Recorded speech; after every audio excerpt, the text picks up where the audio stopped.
Pause for a moment, take a breath, feel awe and appreciation for being alive. You're here, present, listening. Welcome to the audio version of Awe Digital Wellness Podcast, where we explore mental health, happiness, and the beautiful, messy, complicated relationship we have with ourselves, other humans, and with technology. Make sure to follow us on your favorite podcast app and on our social medias, and more importantly, to visit and reach out to us on our website at awedigitalwellness.com. Each week, we'll dive into the science, the stories, and the practical strategies that help us thrive, both online and off, because well-being isn't about disconnecting from technology, it's about creating real connections and communicate with communities with open discussions. Even the difficult topics, we will get to it. Let's dive into this week's episode. We are live with another episode of the AWE podcast. I'm here as always with my colleague, partner, podcast host, Christian Dominique. Christian, how are you doing today? Very good. And you, Mark? Doing very, very well. We have a very interesting topic for today's podcast, which is why energy management beats time management. That might seem a little confusing to a lot of people. What does energy have to do with time management? But it actually has to do a lot. As one of my mentors once told me, Tony Robbins, he said that where focus goes, energy flows. So if you don't understand how to manage your energy, time can just seem to go by rather quickly and you lose track of time and you lose track of your life, essentially, right? Because at the end of the day, our life becomes that which we pay attention to. What do you have to think about that? Yes. So there is this idea that, time blocking and scheduling can become more and more efficient. Unfortunately, it works to a certain degree, yet it's more important to focus on understanding our body and our mind and to know when we're in the flow state, as we talked about, the psychological concept of the flow state, when things become easy, time disappears, and you're able to be the most productive, right? So first of all, we now know that it's not about the amount of time that you're working. It's about how focused. We talked about attention and how a lot of things distract us, right? So how can you lower your cognitive load for things that are distraction and keep it focused on what really matters, how you can contribute to the world? Might it be a business or a family or art? And it's really about managing and balancing that. Absolutely. And I think that people might feel more productive with a really packed calendar or, this whole hustle culture, productivity culture. But even if you have a really full calendar, it doesn't necessarily guarantee that you're getting a lot done. If we have a lot of things to do, but our attention is distributed and our energy is all over the place, you can have one of the least productive days, essentially, even though on the surface, it seems like you're really productive. But if you perhaps tone down the number of things you're doing and you say, okay, I'm going to do this one thing today, but I'm just going to give it all my energy possible, right? You might have a very, very, very productive day compared to the first option. So time isn't the issue here. Energy is. And it seems that we've walked into a sort of world where our energy is just being sapped by distractions and advertisers. And it's a huge commodity on top of attention. Agreed. And when we talk about energy, there's many ways, right? So, and there's even the philosophical ways of energy fields and what is energy, but we want to really define energy as your capacity to be productive cognitively or physically at a task. And in that capacity, in that definition, we know that there are some hormones and neurochemicals in our body that will help us get more or less energy, right? So for instance, we know that cortisol is linked with energy levels, and reversely at night, melatonin helps you calm down and sleep. So you have less energy. And we know that at the beginning of the day, healthy individuals have a rise in cortisol at the beginning of it's starting just a bit before you wake up and then rises and then will slowly go down during the day. So being aware of those things and being aware of your body and your mind will allow you to manage your energy better, not just your time. And talking about early morning, so a lot of people have early morning routines because we have more cortisol energy in the morning. And I also did with my Japanese friend who unfortunately had a burnout and had to change his life around, understanding that working too much was going to probably kill him or make him very ill. He had a Monday morning breakfast routine, which was working from 6 to 8 a.m. and then having half hour to chat with the partner or the people that you want to do this routine with. And that allowed you to have 2 hours of focus at the beginning of the week. And sometimes it could do as much as 2 days work in 2 hours before the week starts, right? What do you think burnout actually is from a scientific perspective? I think it's something that a lot of people are dealing with nowadays. Well, we have a burnout quiz on our website. If you think you might be experiencing that, eatdigitalwellness.com, you can check that out. We put some thought into it. So there is some different factors that will qualify as a burnout. I just had a call yesterday with Indian colleague and potential new guest in the podcast in February that was mentioning that he had a burnout working as the head of Google in India. And, he became also clinically depressed. So burnout is when you don't have that energy actually, right? So it's when you feel that every extra task or email is bothersome. You start to have less good connections with your colleagues and you're not really motivated to work. So that's affects you, affects your colleagues, maybe affects your family, your health. So those are very important things to consider when we don't manage your energy. Myself this week, actually, I had a 22-hour day of work pretty much. And then I wasn't thinking clearly at the end. And I was able to send an email to someone saying, actually, I'm too tired. I will respond tomorrow. And it's kind of those things of knowing that, if you send that email, that extra email that you wanted to, but your energy level is not there, you're not doing yourself or others a service. This can become difficult when people have deadlines and they find themselves at the end of the day and they just haven't done the work that's required. And they still have to stay up late in the night knowing that their energy is depleted and they're not perhaps in the best state to get things done. What would you say to somebody who feels like there just isn't enough time in the day? There is the same amount of time every day, pretty much. And we have to understand that there is a limit of what we can do in a day. And you can find efficiencies in tools and ways of working, but to realize that your energy is precious and it is the commodity, it's not time. You're able to work better, more efficiently if you're aware of your energy level across the day, and that will improve all the aspects that we talked about. So one of the biggest lies modern leadership bought into is this idea that if you manage your hours better, everything will just work out. And I think many people can agree this is just not true. But leadership doesn't usually happen on a spreadsheet. It happens in conversations, decisions, pressure moments. And those moments are often energy dependent. They're not time dependent. So a lot of it has to do with the perception of what an event means to you, rather than the amount of time it will take to get a task done, but how excited you will feel, for example, when you get the task done. But we often just fall into this fear response that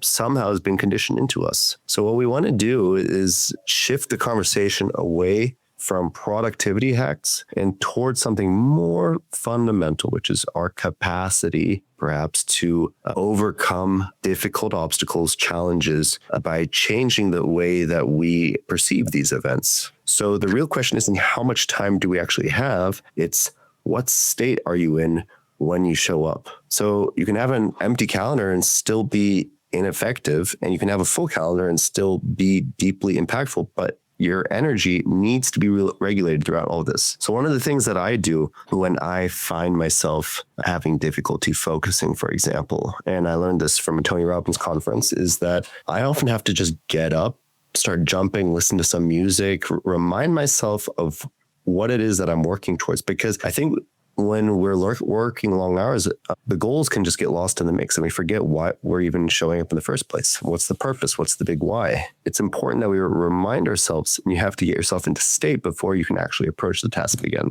It's more so physiology, and the physiology directly impacts your psychology. Of course, that's some of the things that we incorporate on our resets. So we have free digital resets available on our website again, and we're also doing some resets for the corporate world. So we're looking at enabling teams and individuals to have that better balance of energy. You talked about nervous system regulation, physiology, right? So we are neuroscientists and we've developed some of those tools for people to be more aware and to incorporate that in their week and in their days, right? So it's the ability to create the right mental and physical state to manage that energy. Absolutely.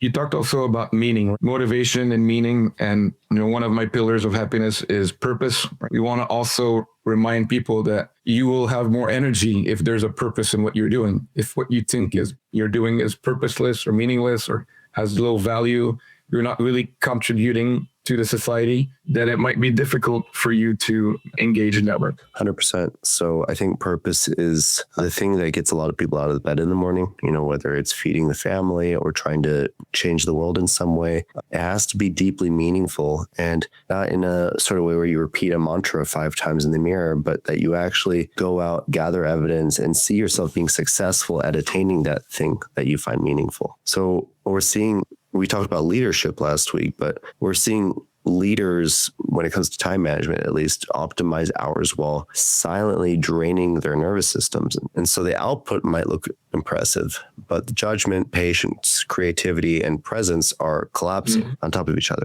And so here's the key insight in all of this is that depletion doesn't announce itself loudly. It shows up subtly: shorter tempers, rigid thinking, reactive decisions, and just being more reactive in general. I know we always talk about AI on this podcast, but AI is, it is saving time, but it's also increasing cognitive load because perhaps the expectations are higher.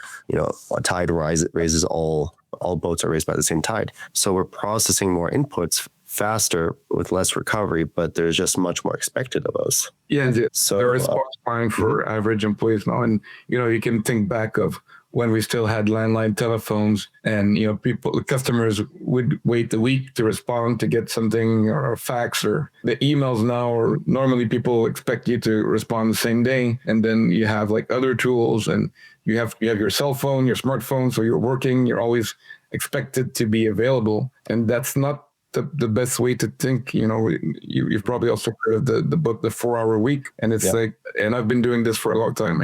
Read your emails in batches. Don't read them as they come along. And then you're more efficient, and you're not going from multitasking, which we know doesn't really work and adds to this distress and energy depletion. Those are also some of the tools that we can share on this podcast today. Perhaps we can talk a little bit about some related science that we found in any interesting articles that you found on subject, Mark. Yeah, I was about to reference an article by Mark and Soper. I didn't include this screenshot for it, but it showed that automation without regulation doesn't create freedom. It actually accelerates burnout. Key finding. They looked at a group of medical students and found that those who were using ChatGPT to maybe make their work easier in the short term, they were finding themselves competing much more with other students who are also using it. And that caused more burnout in those students. Short-term freedom, but long-term pain, greater burnout levels. What about you? What year was that? That was 2018 and 2022. Great. 2022 was the one where they were looking at the effect of ChatGPT. I think this is right when it came out. Great. Yes, I was reading earlier this week also some AI-related papers, but we'll save that for another discussion. Today, I brought a paper talking about Energite. So going a bit back to the biology, we talked about cortisol. So if you go in the cellular context, then we can talk about how much information can be handled in the CNS, so the central nervous system. This is an article in Basic Neuroscience, 2009, as you can see on the screen. And just to explain a little bit what we found. I found an interesting article in general, and it talks about the concept of Energite, which is different than what biology was looking at before. I found this, interesting idea that firstly, there was something called the internal milieu that said that all the cells live together, but really we can now conceive the importance of another framework, which is called Energite. They have, the cellular interior, but also it's a more broadly defined construct that we know now that certain types of stress are acting on those energites. And that's kind of the key to figuring out how the energy is being generated and efficiently or not in the cells, right? So those are all cells in the body, including your neurons. And that's an interesting concept to understand. And so it talks about how multicellular organisms like us are able to maintain health state, right? And for the neurons, healthy neurons, healthy brain is what we're trying to promote, right? So just wanted to share a little bit of the biology. And then I found another article that was a little bit more linked to obesity. This was in the psychiatric clinics. It's called The Regulation of Energy Balance, again, by the CNS, Central Nervous System. And it talks about how obesity is linked with mental health or bad mental health outcomes. Again, when we think about the holistic approach of energy, and everything we do at AWE is about holistic systemic thinking. We talked about nutrition affecting here in the case of obesity, but it can also be the type of food and when you're eating, right? So there's other articles about fasting and intermittent fasting that shows that can increase resilience, can increase focus. I've been doing mostly intermittent fasting for 2 years now and find my energy level increase by that, my attention increase by that. And this article talks about obesity and how that changes your central nervous system with different modalities that will help, or in this case, not help regulate your energy balance. Very interesting. So what are your thoughts on, so Energide is the entire system that is comprising your energy management. How would you? Okay, so, we know for a long time that the mitochondria and the ATP system is actually what the ATP molecule is what carries energy in the cells. And now we're finding that this Energide concept allows us to understand better the energy management. That's why it's called Energide. Have you heard of the concept? I know you have decision fatigue. Right? Yes. So yes. Yeah. So basically, positive decision quality drops as mental energy drops, and it's also been replicated across judges, physicians, and executives. The study by, and I'm sure many people have heard of this, a study by Danziger in 2011 showed that judges give harsher rulings later in the day when that leads. Physicians make more errors when cognitively depleted. That was a study by Linder in 2014. So if for a lot of people, especially leaders who might be watching, leadership is decision-making and depletion erodes decisions. I just spoke with a client actually about this exact topic today. And he said, later in the day, I find it really difficult and I start to procrastinate and not make decisions. And you're mentally and emotionally depleted. So I said to him, all the important decisions, whether that's for work or family, try to make that decision earliest in the morning when you can. Execute that around early afternoon. It can be explained through a purely biological perspective. It makes a lot of sense. Yeah, I've heard and even referenced that study about the judges, right? So yeah, if you're just before lunch or you don't have the good amount of energy, which is what we're talking about today, you will make poor decisions. You will be harsher. You'll be more irritable. So you'll send people to jail longer, basically. But in other case, you can be a doctor and, you might have patients die or not have the best healthcare or whatever profession you're doing. We know that the energy will affect the quality of your work and of your brain. 100%. And from a neuroscience perspective, a lot of it has to do with autonomic regulation.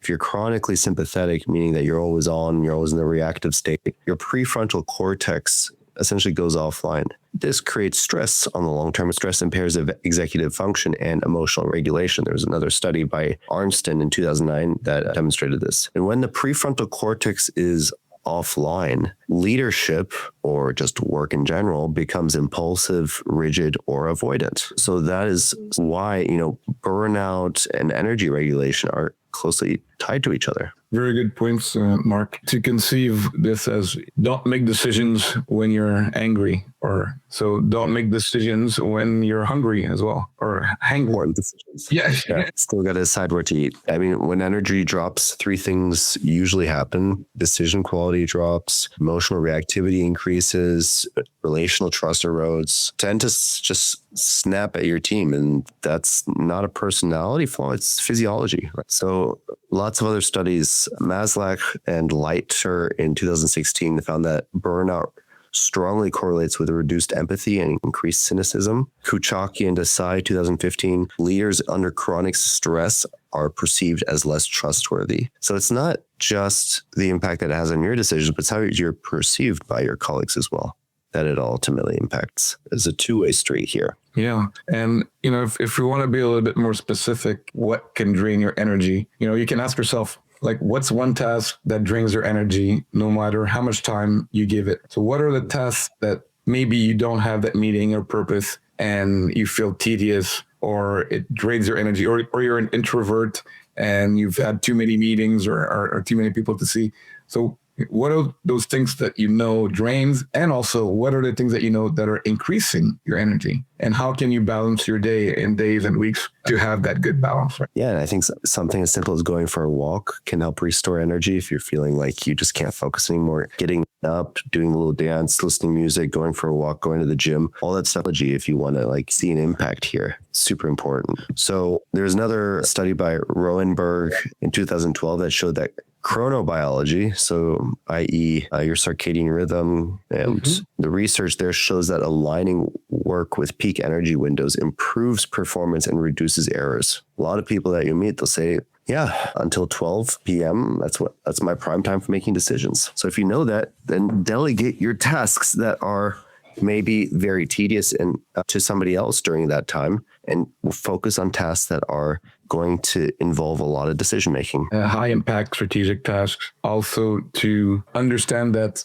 yes, you can delegate some tasks, and some tasks you need to do. And if they're draining your energy, I think we talked about this in another podcast, like, some tedious tasks like filing taxes or doing some tedious lists. You can find ways to motivate yourself by looking at the outcome and feeling the outcome right now. So kind of future and imagining as you're doing the task, the value that you're creating by finishing and not procrastinating. Some of the other tricks, like you mentioned, you're doing a tedious task, put some music on, right? Music. There's a lot of studies, and I talk about this also in my books, about how music enhance cognition, increase creativity. And it could be just listening to some of your favorite music, whatever that is. We won't judge your music choices. And then also playing music. If you're able to play an instrument or to sing in the shower or whatever it is that you want to express musically, it also shows increased attention. 100%. Yeah, I think just the musicality and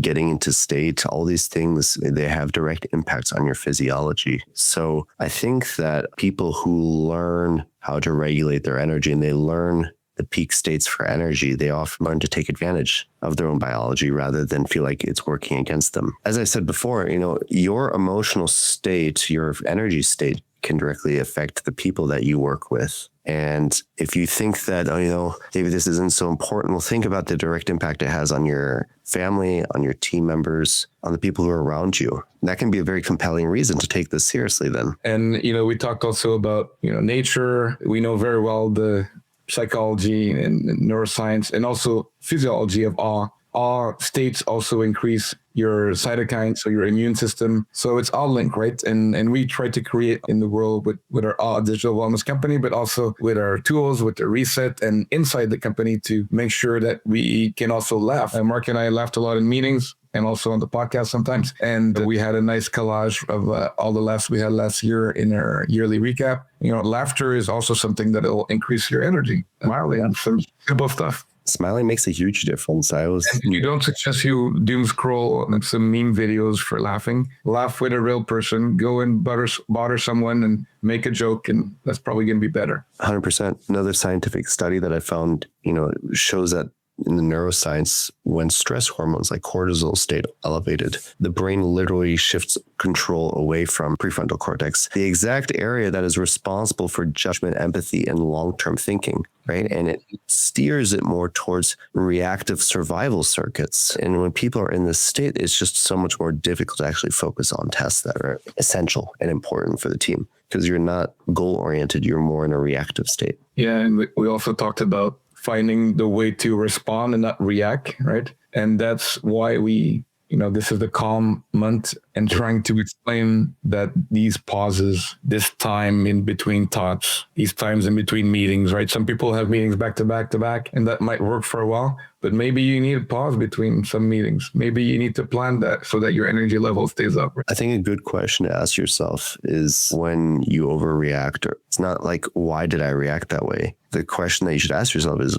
what state was I in when I reacted? What state was I in when I reacted? That's the essential question, because then you can look for patterns. When you look for patterns, you can start finding triggers, and triggers will tell you, they give you predictable ways to look at your own behavior. Well, it is true. And the more, again, the first part of awe is the acronym is awareness, right? So we talk about energy management, and I've talked about this to many people, including in previous podcasts. Energy will only be useful for you if you're aware of it. Like you said, so what are the warning signs? When do you know that you're making a bad decision, right? So coming back to my example earlier this week with my long day, I told someone, that I will respond the next day because the previous email was starting to be bad. Like, okay, now it's fine to table the things for tomorrow. But that comes from awareness. It comes from you being able to say, well, I might not be in the best place to make judgments, and aware also of how your body feels, how your mind feels and things. Absolutely. So maybe if people still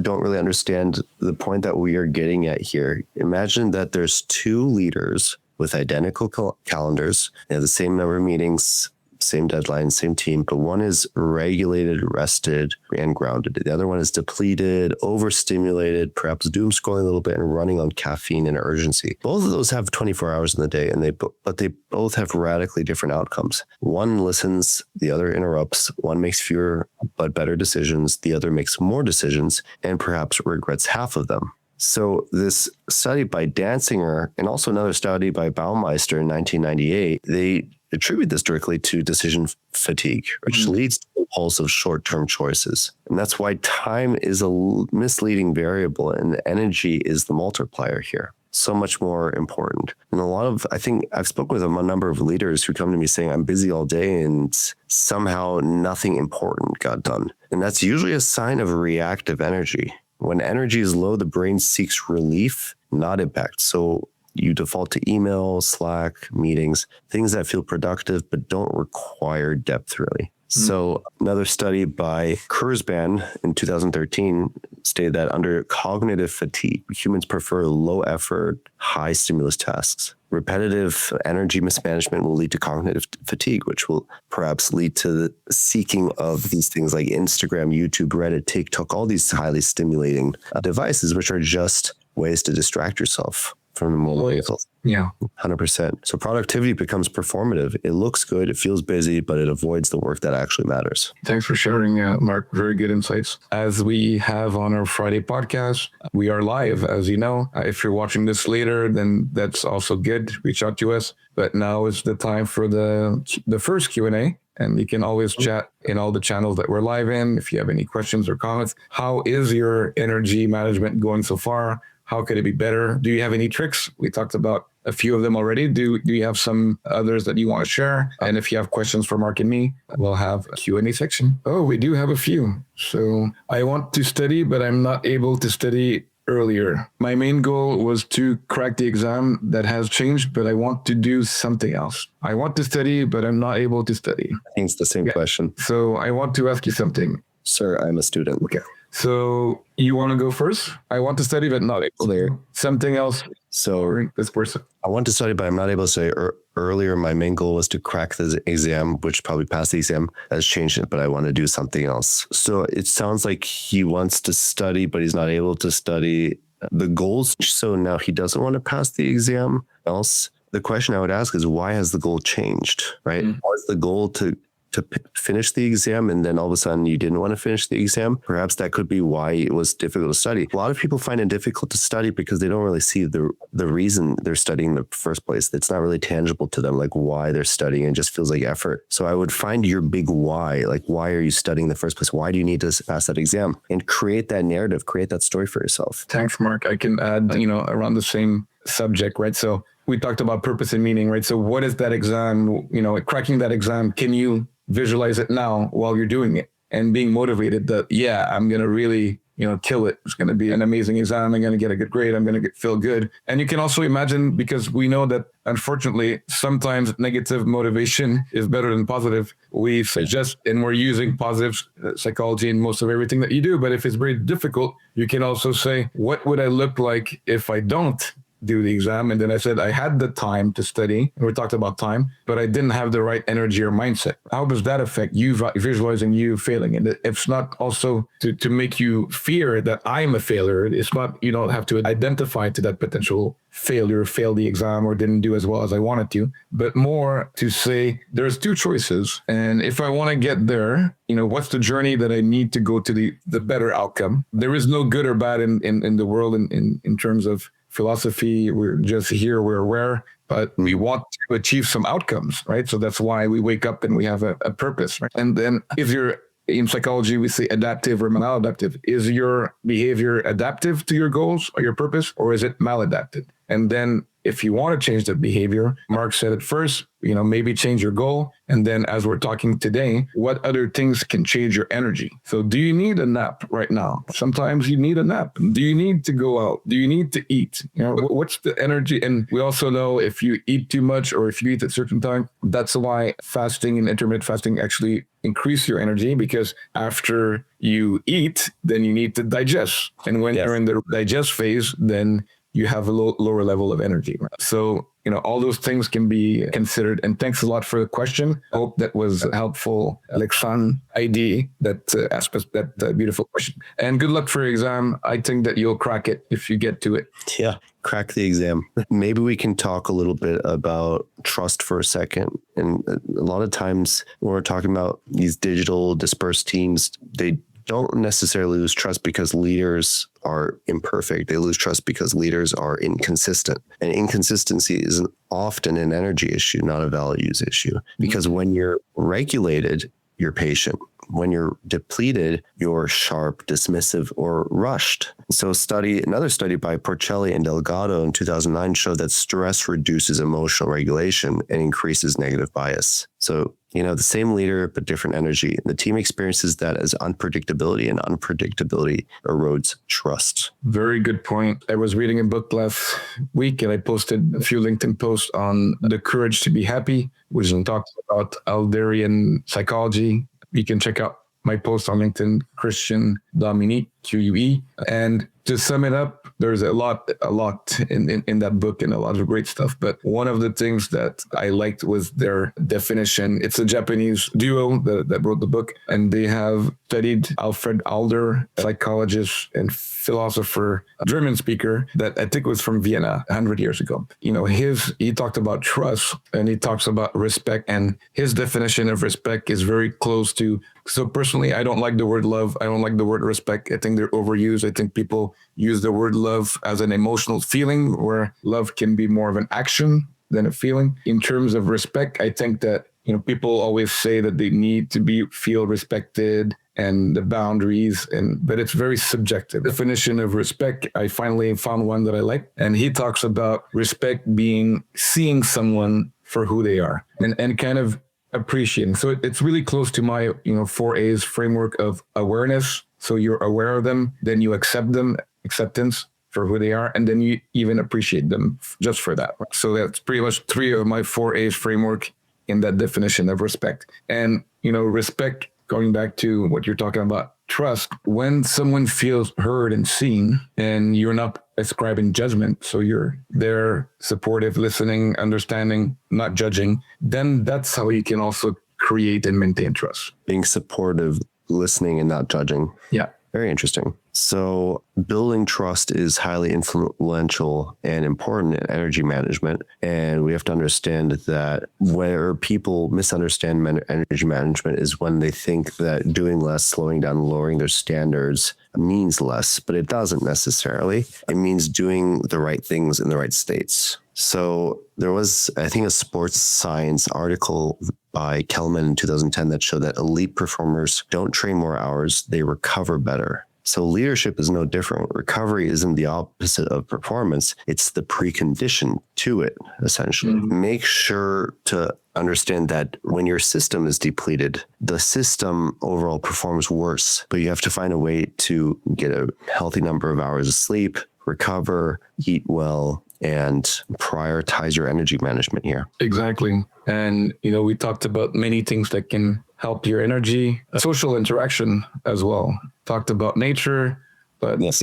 Sometimes, and especially remote workers might have more difficulty, right? They're at home in front of the screens, maybe going through documents, emails, maybe having a few meetings, but to have, and Adler talked also about this, and he calls it the interests of community. So when you have that feeling of, it's called community feeling, it's translated from German. When you have that feeling of the community interest, so it means that you're not only worried about me, the ego, you're kind of caring about us. It could be a couple, a family, it could be a company, but it could be the community at large. And thanks, Mark, for helping create this community at All Digital Wellness, which is growing and a lot of great supporters. Thank you all for listening. We are here to also tell you that this community, this fact that we're talking, you're listening, you're giving questions, this interaction also will bring you back more energy. Thank you so much as well, Christian. And I think you've been really a great role model for energy management leadership, and you've helped create a wonderful community. Anyone who's listening, feel free to check out our website. Tuesdays, we do offer a free digital reset that's available to everyone.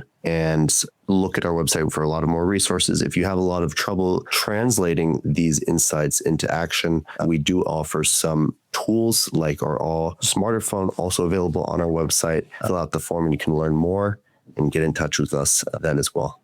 Any last comments, Christian? Yeah, we have some tools, some resets. As mentioned, we're also helping HR leaders. So if you're an HR leader or director and want to inquire about what we can do for your organizations, bring back that community feeling, that calm, increase energy, motivation, meaning throughout the organization, because we know that good energy and good vibes are contagious, and bad apples and bad vibes are also contagious. We want to be preventive in our approach to help people, families, and companies by giving them the tools before it becomes, like my friend, burned out, like the other person that I met this week, burned out. Like many people that we know that get to that point of depletion because they did not consider all the things that we talked about today. But energy, yes, feel free to reach out to us directly to try some of our tools. We also have AI coach for happiness. Might not be as friendly as Mark and myself, but if you cannot reach us and we're busy, the AI is there for you all the time. It is not a therapist. It is an ethical AI with evidence-based tools to help you ask some of those questions like we had on the chat. So it's Lumi on our website. Please go check it out. You can interact with it and ask questions. And yeah, any final thoughts, Mark? Anybody watching this, try to develop like a routine of understanding what times of the day do you have peak energy. You can even just track this on your own. Look up, hey, keep an Excel spreadsheet of when you feel nervous, when do you feel excited, when do you feel like you peak cognitive state, and then use this to your advantage. And one last thing about the flow state or peak cognitive state. We've done quite a bit of research on that. And if you want to look, there's tons of research on flow. I really love that concept. And there's some neuroscience that shows what the brain looks like on flow. And there's some more subjective appraisal of what flow looks like. Again, it's when you feel timeless and that you're at your peak performance. And that can be for athletes, for creators, and for human beings in general. All our brains are able to have flow. When we talk about time management, a lot of people talk about techniques like the Pomodoro technique, which was very popular, still is. And one of our interns was going to write a blog on this, and there's still a blog on our website. And I kind of guided her to not talk about the Pomodoro technique, but talk about the Flowmodoro technique, which is incorporating flow. So instead of having time-based, after 20 minutes, I take 5 minutes, or after 25 minutes, I take 5 minutes. That's more arbitrary than after I feel out of my flow state, then I take X amount of time and I get back into my flow state. So it's very different concept, and it's about energy management. 100%. Well, it was a pleasure, Christian. Thanks so much again for this wonderful episode. We will be back again next Friday. Do we already know what topic we're speaking about next Friday? Contact for real life. Design for real life course. So that's our first. No, it's the last of January, and it might be on Thursdays. So keep a look for the announcement. But we'll be back for you next week. Thanks for the questions. Thanks for the marketing team. Thanks for everyone that joined in live and the ones that are listening later. And as always, thank you so much, Mark, for this wonderful discussion. Goodbye, everyone. Thanks for listening, and we'll be back next week for more awe and awesome conversations. Make sure to follow us and comment on your thoughts on this week's topic. I'm your happiness expert and co-host, Christian Dominic. Please find and reach out to us directly and visit our website at awedigitalwellness.com. See you next time. Thanks for your curiosity. Looking forward to your comments, and keep on smiling.